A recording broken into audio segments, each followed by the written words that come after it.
You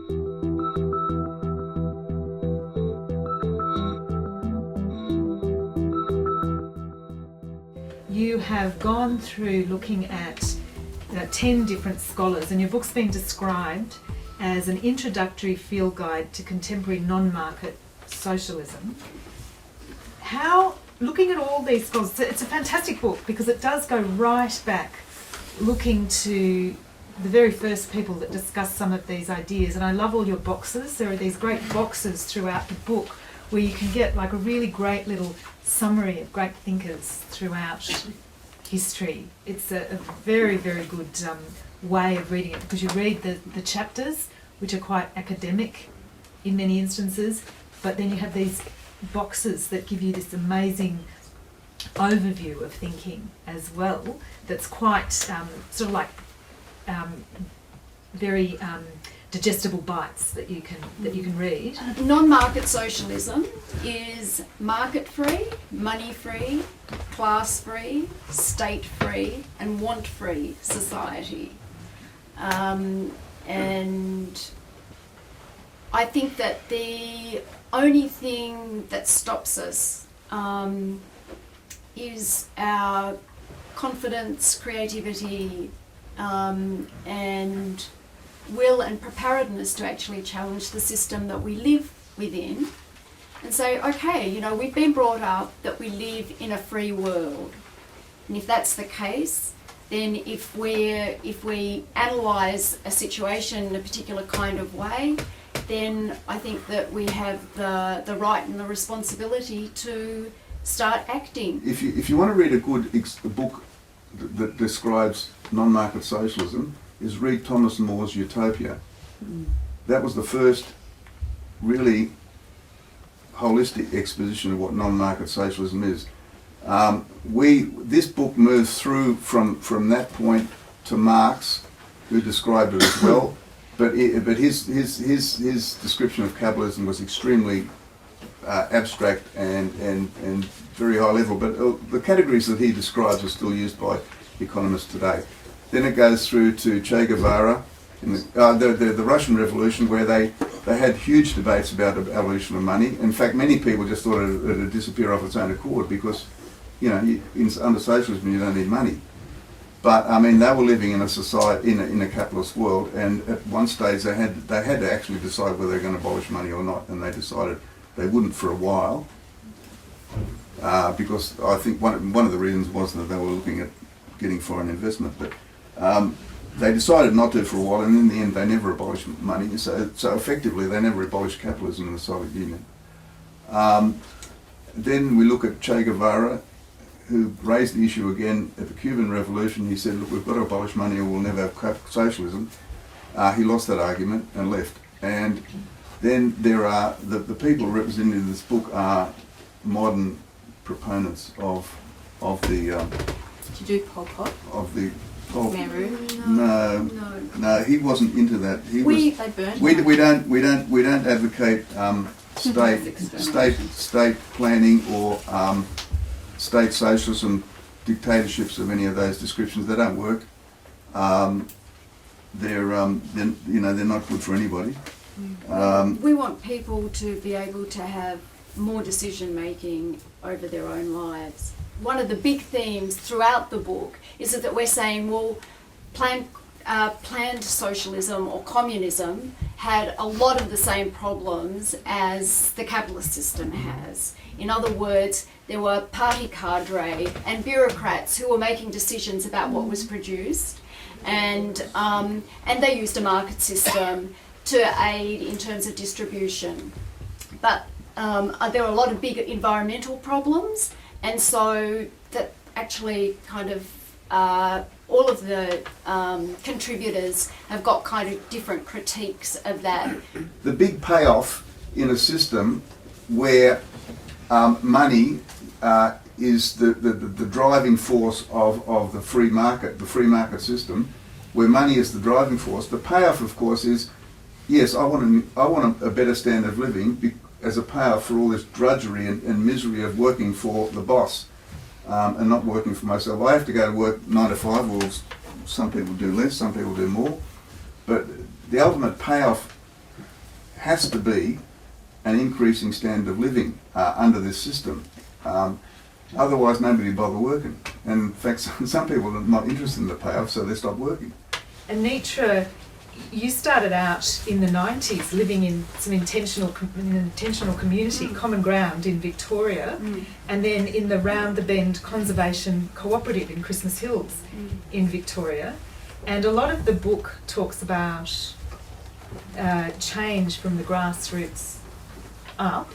The premise of the book, I guess, is the belief that capitalism is collapsing. Is that what you would say? Yeah, I could start off talking about Common Ground is a sort of radical, anarchist, feminist cooperative in central Victoria based on sort of about 100 acres. And they had been going for about 20 years when I went and lived there for a few years. This particular cooperative was partly based on a much bigger cooperative that's in Virginia, in the United States. It has 100 people, and again, they divide up all of their domestic tasks amongst one another, and they have some tasks that are associated with business activities that they each of them earn on average around $5,000, but that goes into a common purse. The point is that they all decide what they're going to produce. There are some people doing some very exciting things, and a lot of the common sort of through line of these kind of activities is to try and de-link and not think of what you're doing in your life in terms of money, but rather to be thinking of the social values and the environmental values and giving all of us as much say as possible over our lives. Instead of living as we do under capitalism, whereby there's a lot of management and a lot of people just doing what other people, and it's the same with the politics, we have representatives who more or less decide for us, and we have a market system so that even, as Marx would say, that the capitalists don't decide what they produce, it's the market, which is this big, invisible, kind of out of control thing, which is really the sort of tail wagging the dog. So that's one of the reasons I sort of joined the cooperative, was because I wanted to see, if you could do things differently. It's an inherent part of the system is cycles, where as soon as you do get a boom, you get enough profit to reinvest, but that in turn makes profitability start to plummet because you're applying too much capital to the labour you've got. So then you start going into depression. There's a crash, everything becomes cheaper, a lot of people become bankrupt, as the price of labour drops. That enables, forms the basis for an increase in profitability, so the thing starts taking off again. And just last week there was an article in the New Yorker about how America is caging its people, and there are now more people imprisoned than there were in the Gulag. And in Texas alone, there are more than 400 young people in their late teens, very early 20s, just went into prison last year.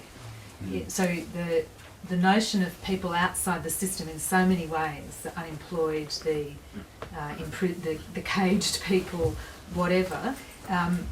Also, you talk about in the book, you sort of talk about other people outside the system who've chosen to stay outside the system. So, for example, the movement that's happening now amongst many young people to be freegans and do dumpster diving and to live off the waste of our society and turn waste into resources and just not engage financially within the system. And you also talk about the neo-rural squatters in Spain, and I wonder if you could talk a little bit more about those people that choose to stay outside the system and whether, or who are no longer any use to the system because they're outside it, and whether those things have any viability We've got one chapter which is written by a guy called Claudio Cataneo. He's actually an Italian, but he lives and has lived for a long time in a squat in Barcelona. His chapter is really interesting because number one, he says that I'm writing this PhD because I want to know more about the way that I'm living and the people that I'm living with, rather than it be a very academic exercise. But on the other hand, his supervisors are actually some of the most well-respected ecological economists in the world.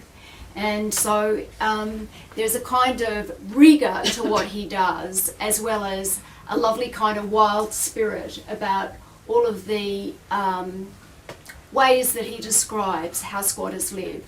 And so he says that the really main thing that a squatter will do is try and avoid being any part of the monetary system.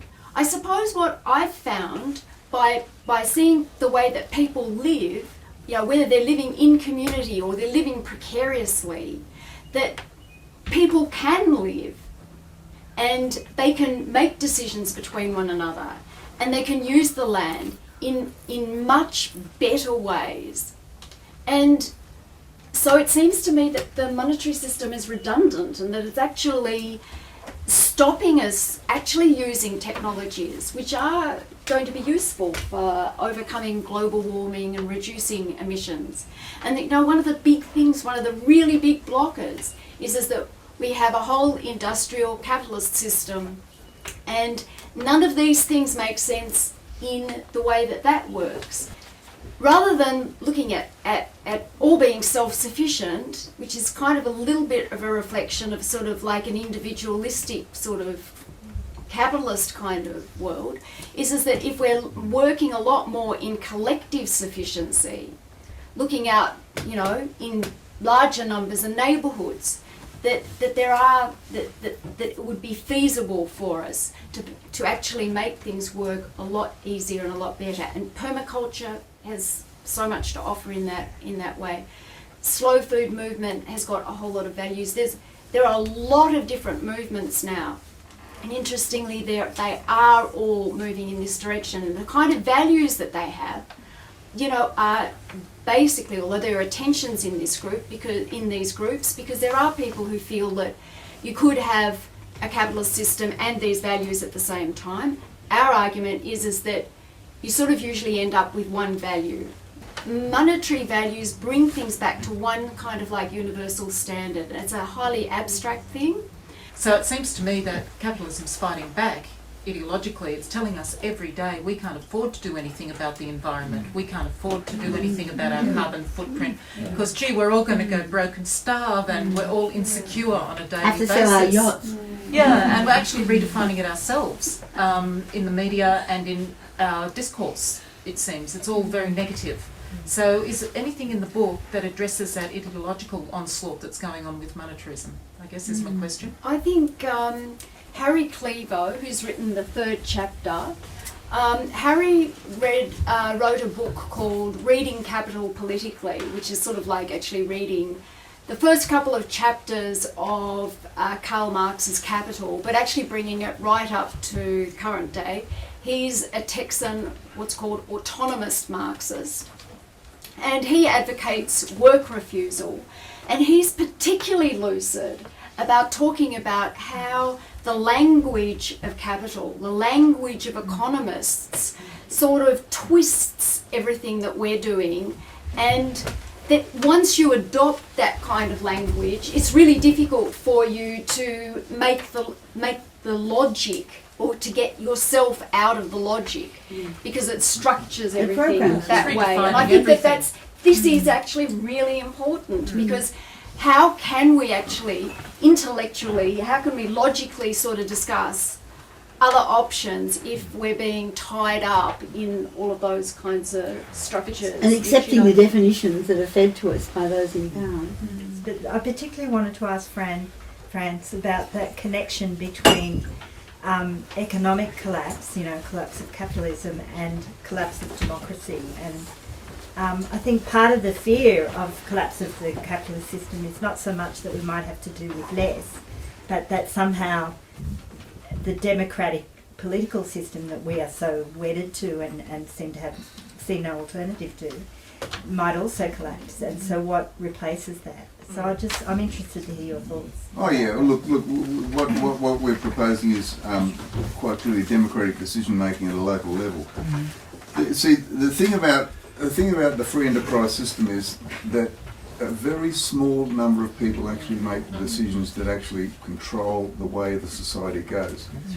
The Liberal government, the Labor government, are very constrained in what they can do. They're both parties that run the system for the free market. The free market, and the free market is essentially controlled by a small number of, the major direction is a small number of very large companies run by a few people. And those people have enormous influence. Like, for example, there's one person who has actually even more influence than he does according to the amount of money. He's got a lot of money, but he doesn't by any means have as much money as influence he has, but he has a lot of money, and he has a lot of Rupert Murdoch, for example. And he's one that every politician will defer to, only because he's got money. And so, but... And media coverage. And media coverage. But the general population has generally been bought off with, okay, we get to put a piece of paper in a ballot box every 3 years, and that's the only decision we'll ever be allowed to make. And then regret it afterwards. And the problem is that people actually believe that is influencing how the system works, and it doesn't. Because I mean, one of the reasons that governments exist is as the scapegoat for the economic dilemmas that the free market system imposes on us. We can blame the government. Why doesn't the government do something about it? Whereas every person in the free market wants the government out of their hair, right? So you got on the one hand, it's all the government's fault, but then for not doing anything. But then when something's done, it's all the government's fault for doing something because they buggered it up. That's not the sort of system we're looking at. We're looking at a system where people's everyday lives at smaller levels is controlled by decisions that people make at that level. I think what the really good thing about this book is, without necessarily coming up with a blueprint to fix everything, it's an energy saver in the sense that instead of having to reinvent the wheel with your thinking as you ponder and angst on how we move forward, this book summarises the thinking that a lot of people have done in the past and brings it together so that it can become a tool to then continue. Do you know what I mean? So that you don't have to do all the decades and decades of thinking that these people did. The ideas are summarised and brought together because we need to move on very quickly.